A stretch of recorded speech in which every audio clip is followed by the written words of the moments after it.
Apa kabarnya pemirsa Sinarnya Banua News TV media sosial?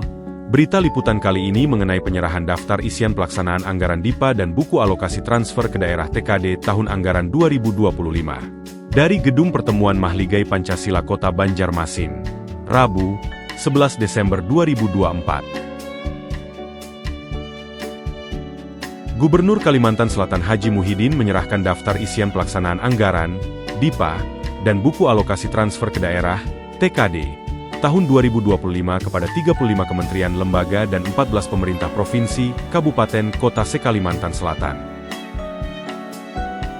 DIPA dan TKD untuk tahun anggaran 2025 di Kalimantan Selatan mencapai Rp38,70 triliun, setara 1,07% dari total APBN nasional.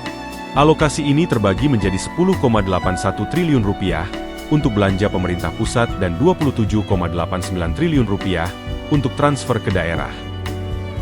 Lebih dari itu, Muhyiddin juga mengingatkan kembali agar segera melakukan percepatan pelaksanaan anggaran di awal tahun 2025, sehingga manfaatnya dapat segera dirasakan oleh masyarakat. Assalamualaikum warahmatullahi wabarakatuh.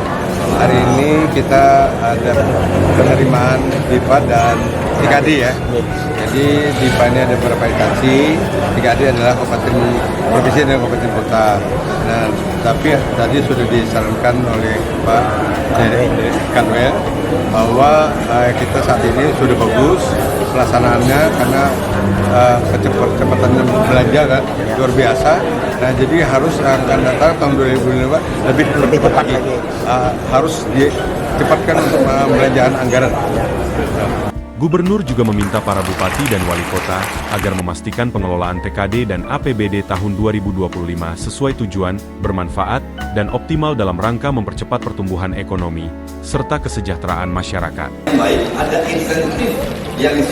Kepala Kanwil DJPB Kalsel, Syafriyadi, melaporkan pertumbuhan ekonomi Kalimantan Selatan hingga triwulan 3 2024 mencapai 5,23%, lebih tinggi dari nasional yang sebesar 4,95%.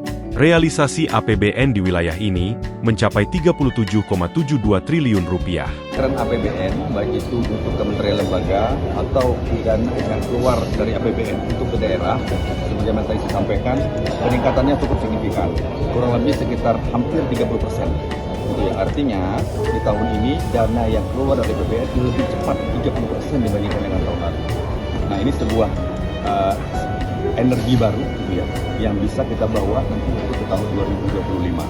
Semoga dengan spirit baru, tenaga baru, dan arahan baru dari Pak Gubernur, kita akan lebih baik di tahun 2025. Syafriyadi juga menyampaikan, terdapat beberapa satker KL di Kalsel yang menempati peringkat 5 besar secara nasional, antara lain satker-satker lingkup Kementerian ATR, BPN, BKKBN, BNN BKN, dan Kementerian Agama. Selain itu juga, terdapat capaian prestasi di Kalsel, antara lain penetapan Satuan Kerja menjadi Badan Layanan Umum, BLU, yaitu Balai Standarisasi Pelayanan Jasa Industri, BSP, Banjarbaru, dan Rumah Sakit TNI Dr. Soe Harsono. Dari Gedung Mahligai Pancasila, Sidi Sandal Gapit mengabarkan untuk media sosial Sinarnya Banua News TV, membuat Banua bersinar.